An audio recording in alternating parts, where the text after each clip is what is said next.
एक बार फिर से आप सभी का आपके YouTube channel KSM English grammar classes में स्वागत है। आज शनिवार है तो जो हमारी वीडियो आती है गुरु और शिष्य के बीच में संबंध, आज वही वीडियो आएगी। हमने आपसे वादा किया है कि आपको बेहतर से बेहतर देने का प्रयास करेंगे। हमने पहले ही कहा कोई अध्यापक अच्छा नहीं पढ़ा सकता, चाहे इतना अच्छा पढ़ाए, आप पढ़ने के मूड में नहीं हो, अच्छा पढ़ा ही नहीं सकता।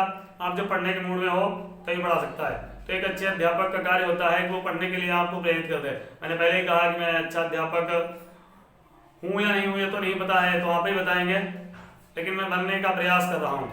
आपके लिए एक अच्छा अध्यापक बनूँ, उसी के प्रयास में लगा हुआ हूँ। तो देखिएगा आज का जो हमारा टॉपिक है वो गुरु और शिष्य के बीच में संबंध, आज भाग 8 है। तो आज आपको कहानी नहीं सुनाएंगे, कहानी आज आपको इसलिए नहीं सुनाएंगे क्योंकि आज के जो टॉपिक हैं वो टॉपिक ही काफ़ी लंबे हो जाएंगे, फिर वीडियो अधिक लंबी हो जाएगी तो अच्छा नहीं लगेगा। उड़ान तो भरनी है, चाहे कई बार गिरना पड़े, सपनों को पूरा करना है, चाहे खुद से भी क्यों ना लड़ना पड़े।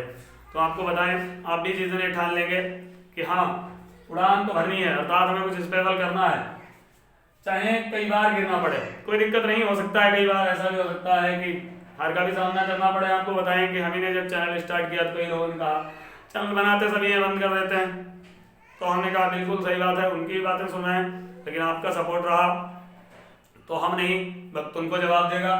सपनों को पूरा करना है, चाहे खुद से भी क्यों ना लड़ना पड़े, लड़ना पड़े, हो सकता है खुद से ही लड़ना पड़ता है, बिल्कुल सही बात है। क्योंकि कई बार ऐसा लगता है अंदर से कि अरे जब वीडियो कम चलती है या व्यूज़ कम आते हैं तो ऐसा लगता है कि अरे कहाँ चक्कर में पड़े हैं, लेकिन नहीं, फिर कहते हैं करना है तो करना है, आपको भी यही करना है।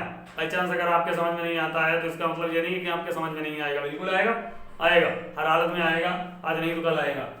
जो झूठ पर भी वाह करे वही आपको तबाह करे, इस बात से बहुत होशियार रहिएगा, क्योंकि प्रशंसा के द्वारा कितने गहरे घाव दिए जा सकते हैं इसका अंदाजा नहीं लगाया जा सकता है।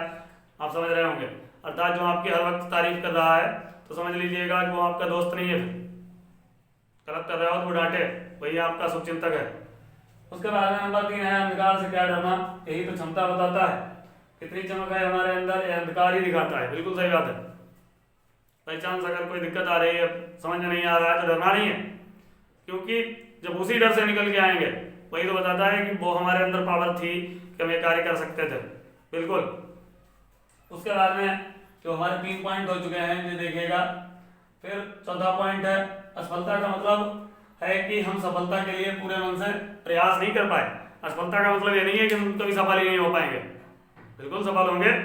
अगर इस बार असफल हुए हैं तो हमें पता भी तो चला है कि हम असफल कहाँ पे हुए हैं, अर्थात पूरी तैयारी नहीं कर पाए, जितनी तैयारी की जरूरत थी उतनी नहीं कर पाए, अगली बार करेंगे, क्रॉस करेंगे, बिल्कुल। उसके बाद में नंबर 5 देख लीजिएगा, खुद को कमजोर समझना सबसे बड़ा पाप है।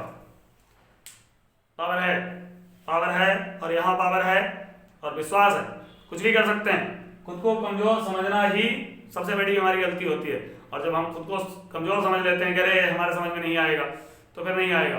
मैं आपको कई बार बता चुका हूँ कि मान लो तो हार है, और जब ठान लिया तो जीत है। इस बार नहीं हो पाया, अगली बार करेंगे और बिल्कुल पूरा प्रयास करेंगे और होगा, क्यों नहीं होगा, बिल्कुल होगा। फिर आप देख लीजिएगा जो छठा पॉइंट है, इसको विशेष तौर पे देखिएगा। जो चांद चांद कहकर तुम्हें सर चढ़ाता है वो बादलों के कुएं में तुम्हें गिरा देगा, और तुम अपने आप को पहचानने की कोशिश करो, यही ख्याल तुम्हें आदमी बना देगा। ये पॉइंट बहुत जरूरी है, और बिल्कुल आप देखिएगा जो चांद चांद कहकर तुम्हें सर चढ़ाता है, जो हर वक्त तुम्हारी तारीफ करता है, तुम गलत करो फिर भी तारीफ कर रहा है, वो बादलों के कुएं में गिरा देगा, वो बादलों के कुएं में तुम्हें गिरा देगा पक्का, कहीं ना कहीं ऐसी जगह ले जाके छोड़ेगा। हर वक्त तारीफ कर रहा है तो हम गलत कर रहे हैं फिर भी तारीफ कर रहा है, तो पक्का तो अपने आप को पहचानने की कोशिश करो। और बिल्कुल अगर आपके अंदर क्षमता है, आपके अंदर क्षमता है ही, बिल्कुल आप अगर अपने आप को पहचान लेते हैं कि हम इस कार्य को करेंगे और हम ही इस कार्य को करेंगे और करके ही मानेंगे, तुम अपने आप को पहचानने की कोशिश करो, यही ख्याल तुम्हें आदमी बना देगा। और आपके लिए तो ये पॉइंट बहुत जरूरी है। मान के चलिएगा कि आप पढ़ रहे हैं कहीं और आप गलत कर रहे हैं, फिर भी अगर दूसरे को आपसे फायदा है वो फिर भी कह रहा है हाँ ठीक है, आप छुट्टियां कर रहे हैं, कुछ भी कर रहे हैं तो ठीक है, तो आप होशियार रहिएगा, वो शुभचिंतक नहीं है आपका, बिल्कुल। डांटे, अगर आप छुट्टियां कर रहे हैं तो डांटे, आपको बताए, तब शुभचिंतक है, तो होशियार रहिएगा। तो हमने आपको पहले ही बताया कि एक अच्छे टीचर का कार्य होता है कि विद्यार्थी को पढ़ने के लिए प्रेरित कर दो, पढ़ेगा तो खुद ही, हम चाहेंगे इतना अच्छा पढ़ाएं, अब पढ़ने के मूड में नहीं है तो आप कहाँ से पढ़ेंगे। तो हम वही प्रयास में लगे हुए हैं, इसीलिए हर शनिवार को ये वीडियो लेकर के आते हैं, जिससे कि आपको बेहतर से बेहतर और पढ़ने के लिए प्रेरित कर सकें। अगर वीडियो आपको पसंद आ रही हैं तो आप लाइक करते रहें, कमेंट करते रहें, और सब्सक्राइब नहीं किया है सब्सक्राइब कीजिएगा, क्योंकि कहते हैं ना इनाम मिलेगा तो और बेहतर करने का प्रयास करेंगे, और बिल्कुल करेंगे। मिलते हैं वही एक्टिव और पैसिव वॉइस वाली वीडियो के साथ में अगली वीडियो में, तब तक के लिए धन्यवाद।